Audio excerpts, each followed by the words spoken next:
Hello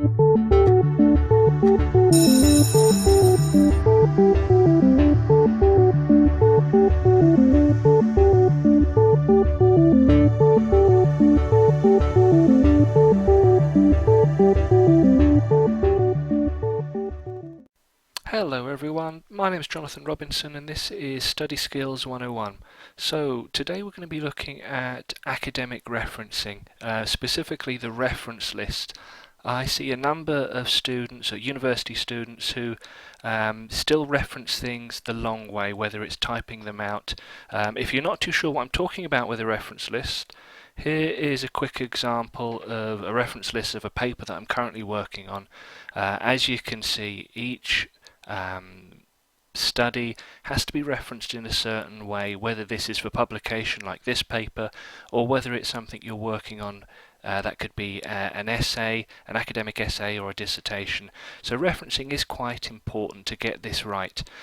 This isn't true of the university I work at, but I think there are still some universities which allocate marks to your ability to reference correctly.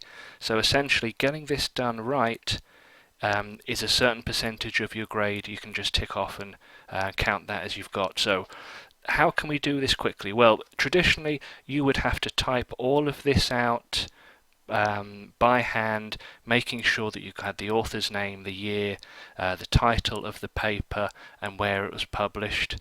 Again, not so bad if you have 3 or 4 references, but let's say you're doing a dissertation where you might have 30, 40, 50, 60 references, so that's going to take some time.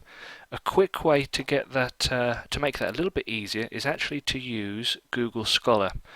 Now, go to any search engine. I'm in Google now, so I'm just going to type in Scholar, click on the first link, and essentially Google Scholar is kind of like a database that you may have used for a systematic literature review such as PubMed. However, this is a little bit easier to use. So let's say, for example, you're doing a paper that involves music therapy. Okay, so that took me a little bit of time. All I've done is selected something a bit more recent using the options up here. So let's say, for example, I'm interested in this paper here, music therapy, Alzheimer's disease, meta-analytic perspective, music therapy. So I've reviewed that paper. It's one that I'm interested in pulling in my essay. So what options do I have? Well, down here are a few that you might be interested in, and the one we want to click on is Cite if we're interested in referencing.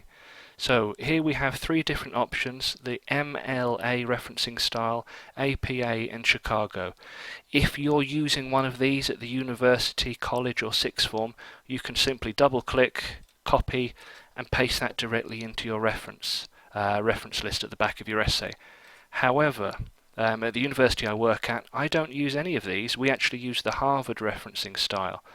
As it turns out, APA is extremely similar to the Harvard referencing style, to the point where I think the only difference is this full stop after the year 2013, and that is essentially it. So all I do is double click, copy, correct that the way it should be, and that's my reference done. I don't have to type all of this out by hand 20, 30, 40 times. So hopefully that will save you a little bit of time when doing your own reference list. If I can just give you a few quick tips about this. This will not always be correct 100% of the time, so I recommend to all of my own students be familiar with the type of referencing style that you should be using, so that way if there is a mistake in one of these you can pick that out.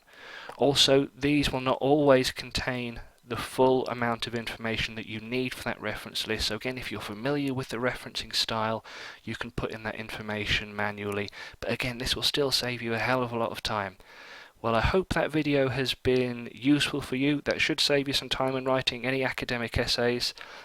If you liked this video, please hit the like button. If you'd like to be kept up to date with any other videos I have coming out in the future, please hit the subscribe button.